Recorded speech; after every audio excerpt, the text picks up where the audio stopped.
Good evening, all of you. Normally, in every meeting, in every summit, we have an opposition in between Hollywood and the Silicon Valley, in between content and technology. And this time, I don't know if we have an opposition, but we will have a debate in between content and policymakers.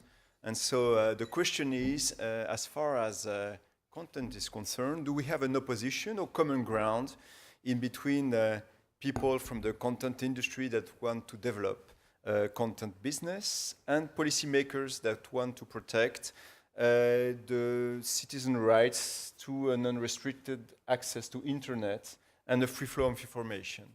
And for this debate, we have, as Spencer told you, two magnificent people here. Marietje Schaake, you are, sorry for the accent. So you were described as Europe's most wired politician. You are a member of the European Parliament for the Dutch Democratic Party, a member of numerous committees there. I think you're a member of Culture, Media and Education Committee, and you're currently leading the European Parliament's report on digital freedom. As I told the audience, you're focused on unrestricted access to the internet and free flow of information, democracy and internet. Professor Jonathan Taplin, it's impossible to present you in 1 minute. You tell people you had 3 lives. You were a writer and producer. You worked with the band, the Bob Dylan. You produced, I like to stress that, the concert for Bangladesh in 1971 with George Harrison. You produced Martin Scorsese's movies like Mean Street and The Last Waltz. You were also an entrepreneur in media business. You launched the first VOD internet service called Entertainer. It went bankrupt, or it was killed, not by piracy. Never went bankrupt. No, sorry. Okay, so but it had some difficulties, not because of piracy, but because of relationship with majors. And now you're a scholar in the Annenberg School for Communication and the director of the Innovation Lab there. So maybe to start with you, Mariette, how is your political mission? How does your political mission connect in Europe with those content and media issues? Well, first of all, thank you for having me here. It's great to be here at the Monaco Media Forum. Maybe for a little bit more context, it's important that I mention that I work mostly on the position of Europe in the world. I also serve on the Foreign Affairs Committee and the International Trade Committee. In that respect, I've just finished the first strategy on digital freedom in the world, which makes recommendations for how Europe should position itself more strategically in the world when it comes to the role technology plays in our trade policies, in our development policies, enlargement, human rights and democracy. And particularly relating to those last topics, I'm very interested in how technology and the sort of empowerment that it can provide individuals, the way in which it can connect people across the world in an instant, regardless of borders or governments or laws sometimes, how this plays out and how this impacts fundamental issues like human rights, democracy, but also competition. And we can't think about Europe in the world without thinking about what needs to be done within the EU itself in order to remain competitive. And I know a lot of attention has been going to the crisis and all the problems we have, but excitingly, we also have a number of opportunities, especially when it comes to completing Europe's digital single market. And I think one of the challenges we have, in the previous panel, there was a talk about East Coast, West Coast in the United States, Silicon Valley versus Hollywood. And if we're frank, we don't have either of those in Europe. And I don't say that with any pleasure. I think that's a real shame. And I think that we're losing a number of opportunities that we do have in our cultural diversity, in our immense content and beautiful things that are made in Europe. And part of the problem, and that relates back to access and openness, is that I think we have a very outdated and at least very fragmented management of copyright in Europe. And it provides de facto little countries on the internet in Europe. And I think we need to desperately reform our copyright system in order to open up the potential of our markets within the EU, as well as to advance our competitive position in the world. How do you want to reform it, the copyright? First of all, it needs to be harmonized.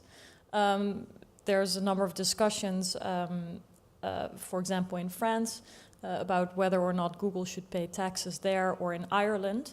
And this is, I think, a protectionist tendency. We have a single market, and it's strange that these kinds of competitions exist. And interestingly, there's a whole spectrum of opinions about the EU, whether it's good or bad, or whether it's functional or dysfunctional. But friends and foes agree that the single market has brought us prosperity, has made the pie bigger for everyone. And so it seems like a very low-hanging fruit to also take away barriers in the digital single market. And those barriers are also found in the way that copyright is managed, enforced, and dealt with. So we need a one-stop shop, to be short. And this is not going to be easy, but that should be the aspiration. And we really need to move quickly because we're losing time.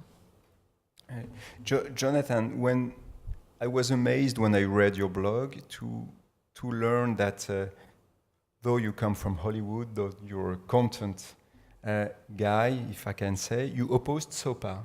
You oppose regulation on content. Right. Or this regulation on content. I start from a basic premise, which is that artists should get paid for their work. And so because I grew up in a wonderful era of the 60s with great music, and I saw, for instance, Lee Van Helm was the drummer and lead singer in the band. And for about 8 years, he and his mates made some of the greatest music ever made. And they continued to get paid royalties. It wasn't a great living, but it was a decent living. $100,000, $150,000 a year, every year up until 1971. I'm sorry, 2001. And that's when LimeWire happened, the first of the big P2P things. And then it just stopped. And then in 2004, Levon realized he had throat cancer. And he had, with stage 3 throat cancer, had to go back out onto the road in order to pay his medical bills and pay his mortgage, because he was making nothing from the great work that was freely being used and distributed and enjoyed by people. So that's where I came from. But I also believe that the internet cannot be changed by the nature of laws and regulation. And I think that was the biggest problem with SOPA, to try and restrict the freedom of people to move things around. So I come at this from a very simple idea, which is the simple thing that the big pirate sites, that is the Kim.coms, the people who are making hundreds of millions of dollars by hosting stolen content, are all supported by the advertising business. Now, most of the brands in the world don't really realize that their ads are on these sites. But the ad networks that put them there have a kind of wink-wink, I won't tell, and send hundreds of millions of dollars worth of advertising onto these big Pirate Bay peer-to-peer sites. Now, these ad networks and these advertisers, and they're big advertisers, Ford and American Express, Procter & Gamble, these companies don't advertise on porn sites. Their ads don't show up on pornography. So why should they be showing up on pirate sites where people are making hundreds of millions of dollars off of stolen content? So we're going to start in January 15th, we're going to publish an advertising transparency report. And we're going to just say, here are the top 10 ad networks that send the most ads to pirate sites. Here are the top 10 brands that appear the most on pirate sites. And my hope is that people will be a little horrified and say, well, I don't want my ads on pirate sites. In fact, some of the companies that are part of the Annenberg Innovation Lab have already taken this effect. Levi Strauss has just made sure their ads never show up on pirate sites. And it's not very hard. Now, one of the irritating things from the big battles that have happened in the last few years is that, some companies, Google could be one of them, are always screaming censorship. But it's not really about censorship. A lot of it's about money. And, these companies are making lots of money, but they're making money on the back of other people's work, and I'm just hoping that it'll stop. So, how did your friend in the movie industry react to this position? Because we see so much lobbying in order to try to control the behavior of the internet user, the SOPA law, the Adopi law in France. We see so much lobby from the movie industry, and then you say, I don't bet on regulation, I bet on best practice. Well, there's a phrase, the movie industry had its hat handed to it last year.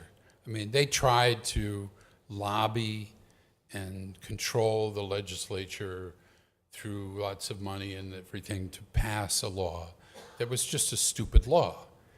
And then the Googles and the Wikipedias and other people kind of got the public to rise up and got angry, and it got stopped. It got stopped immediately, and it never went anywhere. And my sense is that the media industries are chastened. They're not going to try that again. And I think they realize that they have to have a different approach to this.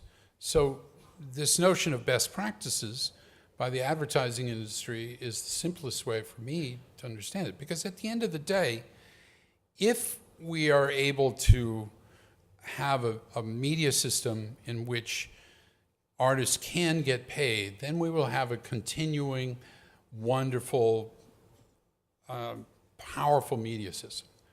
But if it's all going to be just the money flowing to the kin.coms of this world, that to me is not a good thing. Mariette, how do you react to that? Do you experience some lobbying in the European Parliament from never. the content industry? Yeah. Tell us. No, it's big. No, it's a big struggle, and I think it's partially a reflection of simply a changing landscape where the market is moving to different places. And what I think is the key mistake of these sort of traditional industries, to be short, call them movie and music industry, especially from the United States, is that they have sought for support from lawmakers to protect their business model. And as a liberal, that goes entirely against what I believe should happen. And in this lobby of seeking protection for their revenue models, there's also been a very strong focus on seeking enforcement. And of course, this then needs to be covered by the public, because this would then be policing and seeking criminal behavior, which of course needs to happen. But the question is, what is legitimate and what is criminal behavior? And then when we look at this issue that you mentioned, which relates to mega upload case, I don't know how many of you have heard about this, but just to be brief, it was a company that allowed for online storage of large amounts of data. And there has been a trial or a case brought against this platform for, it was alleged to host mostly illegally downloaded material. But the people that were, the suspects in the case are non-Americans. They were living outside of the United States and working outside of the United States. And I'm not a judge, and I don't think politicians should take the seat of the judge, but that we should look at the principles underlying the case here. And it is quite a revolutionary and game-changing factor to see such active pursuit of individuals outside of a country. And we've seen that Mega Upload as a business is in any case broken without a verdict of a judge. And so I think in the broader context of this discussion, there is a risk that in a globally connected world where American services have a very, very powerful position, that there will be increasing sort of activist suing, which we know happens a lot in the United States, to see businesses that can also be competing or that can be a challenge to some other business models be taken out of the market. And I think that that's another consequence of this globally connected world and of an active pursuit of enforcement, which I do think has a lot of collateral damage. And we should be careful as lawmakers not to be persuaded to enforce or build up laws that protect one business model over the other. We should have a free market, and I do believe that artists should be able to make a living, but it also depends a little bit on what they produce. And in reality, we see that it's not necessarily the artists who suffer from a changing landscape, but more the middlemen, the people who produce, who distribute, etc. And their monopolies or their relative power in today's digital environment is simply diminishing. And I understand that's painful for them, but I don't think it's always the task of government to protect them from those evolutions. Okay, so first off, I want to tackle this issue of business models, because I hear this a lot. The problem with the content industry is they just have a broken business model. And people want everything they want to get a hold of anywhere, on any device, anywhere. And so the problem for me with that is this. If you go on iTunes, I defy you to find a song that you want that does not exist on iTunes. It sits there. Now, you can buy it for 99 cents anywhere on any device you want. And the problem is that iTunes represents about 31% of the total music that is streaming over the internet. In other words, the rest of it is free. Now, it's very hard to compete with free. So I would argue it's not a business model problem. You can get whatever you want on any device you want. I buy it once, I can put it on all my devices. And so I would argue that's not a business model problem. That's a really good business model. But the problem is, given the choice between paying 99 cents and getting it for free, is for many young people, like the people I teach, they would rather get it for free, you know. And so that's the basic problem. As to someone like Kim.com, who has mansions in Hong Kong and New Zealand and Germany and other places, and 200-foot yachts and 5 girlfriends and everything like that, he made his living off the sweat and blood of musicians that I care for. He never paid them a cent for all the money he made off their work. And that, I find, is immoral. This is a moral problem, and if we're not willing to say that this is organized crime, and look, due process. But we don't know. Due process, yes, we do Due know. process is very we important, know, I think. We know that guy hosted over 20 million pieces of illegal content that he had no right to do. So let's not pretend that he made $500 million for being a saint. He was not a saint. And it would be a real mistake on your part to try and portray him as a saint, like some idiot politicians in New Zealand are trying to do. Now, I'm sure he's paying them a lot of money because he has a lot of money to defend himself, but that's not really the issue we should be doing. We should be thinking about how we can work together so that musicians get paid, so that the worst of the worst pirates do not have a livelihood from the biggest brands in the world putting advertising on their sites, and then we'll have a good ecology, because then the Spotifys of the world, the other ventures that are putting up streaming content and selling advertising legally will be able to thrive. You want to react? Yeah, I don't really want to go into, whether I'm trying to portray this person as a saint, because I'm not, just for the record, at all. I just think that concepts of due process should not be underestimated. They're very, very important. And these suits that are done often for the first time will set a precedent in a changing environment. And when we look at the other part of the argument, which is that iTunes is a good business model. Yes, I think that online music and online availability is the future. And part of the problem is, I think, that the music and film industry have not innovated quickly enough. And so one could argue that 99 cents for a song is cheap, but I think if there's more competition, the price can go down a lot, especially in comparison to the actual cost of distribution, which as a result of digital developments has gone down significantly. And here we see another difference between the United States and Europe, because you mentioned the example of Spotify, which is indeed quite popular. Which it has been impossible to roll this out across the EU at one moment. It had to be done in a fragmented manner, and still users are liable or responsible in the law of the land that they're in. You can apply once, and then you're, sort of in the Belgian Spotify or in the Dutch Spotify. So in Europe, we have a number of challenges that prevent us from providing interesting new business models, which I do think are going to be necessary, that will have better service and create better access for people. Because when you ask a number of internet users, people who do also love music, let's not forget that, and film, why it is that they sometimes went to sources like LimeWire that you mentioned, or others, it also often had to do with easier access.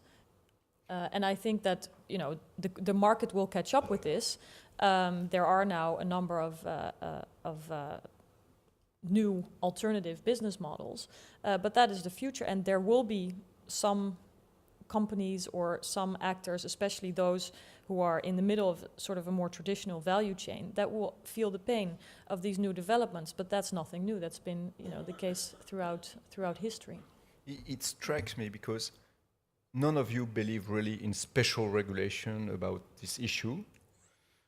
You, Jonathan, seems to me you believe in best practice, and you, Mariette, believe in competition and market organization. Am I fair in well, best saying practice that? depends a little bit on how you. I think we have to ensure that competition exists and that not new monopolies take over from old sort of monopolies, or that the market is only in the hands of a few. I think in Europe, the key issue, I'll mention it again, is copyright harmonization and reform to be more relevant in today's day and age, because it's also, it's simply not working to enforce the current copyright system without pressuring fundamental rights of citizens. We see this all the time. And then the question is, I guess, what do best practices mean, or what does self-regulation mean, which is another hot topic in this context. So would you consider Google a monopoly? In some places, yes. Okay. Like in the Netherlands, it's used by 98% of the people when they search online. It's huge. Right. And so I think it needs let's go 2 minutes into the Google issue. For you, the monopoly is what? The linkage in between Google and their AdSense system? Or the market share they have on the search? Yes. Both of them? Both of topics? No, mostly the market share they have on searches is just de facto. They're a huge player, and also the linking between the different platforms. And how do you react to that? I mean, how do you do something against it, or how do you change that? Well, they're being investigated right now for competition practices by experts, and I'm not an expert on competition, so I won't go into that. But what it reveals also is that there are too few alternatives to such a big player. And I think at the moment where we are right now, it will be impossible for example, a European competitor to catch up with the advantage that Google has. And that concerns me. I think there needs to be competition. There need to be I totally agree. In other words, I think the old trope was that Hollywood was some kind of a monopoly, even though Hollywood is on its butt in a lot of ways. Independent film industry displaying everywhere.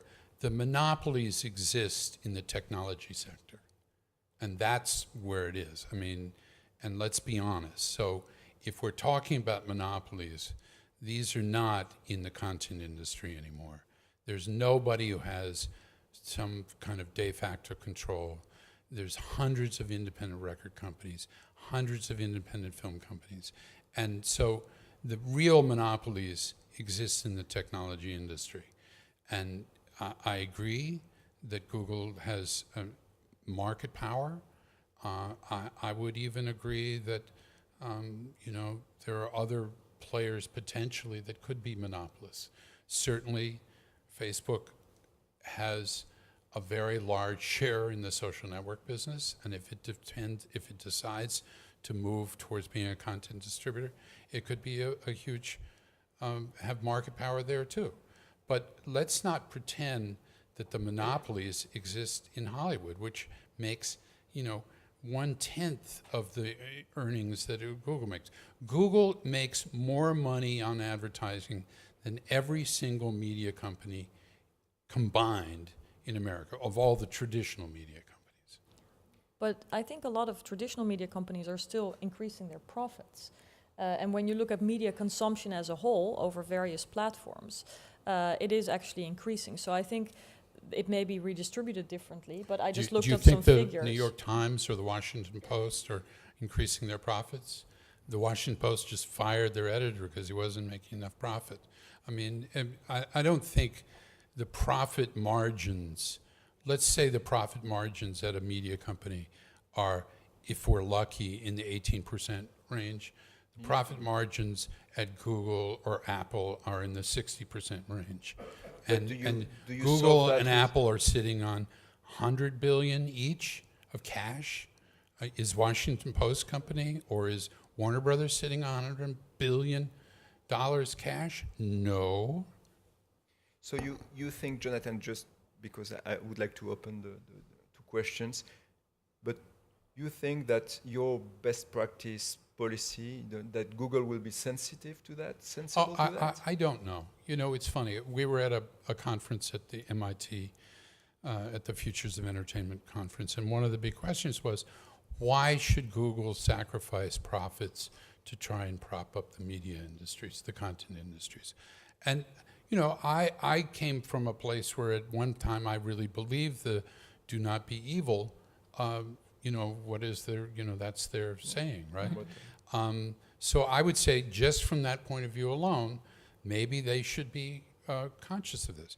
I have no idea. I don't think what we're going to do with this transparency report is going to solve anything, but I think it could begin to change things a little bit. And if that happens, that would be good. Thank you. Maybe we... Yeah, sure. Sure. Oh, please, let's start. I don't know where the microphone is. Here it comes. Can you say who you are and then ask your question, please? Was along the lines of what you talked about being anti-competitive and having Google as an example of someone which has search and then all these other products integrated. At what point does anti-competitive or the benefits of being anti-competitive become anti-customer? Because if you start saying to big companies that have built this network effect, making it easy to integrate, easy to use, and just to force new people to come in, it kind of goes back to the days of the license Raj, where to operate, you needed a license from the government and then you would do X, Y, Z. Are we not making it anti-customer by just under the guise of anti-competitive?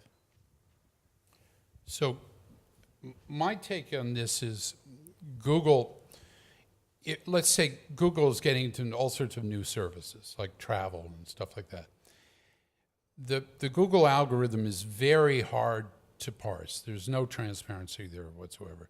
So if Google helped their services, their travel services, go to the top of the algorithm rather than Expedia or something else, that to me would be anti-competitive. And I don't think that's useful. I mean, and we both believe in this notion of network neutrality, which was that the network owner, like whether it was a Comcast or Verizon or Orange or anyone, couldn't benefit its own services over someone else's services.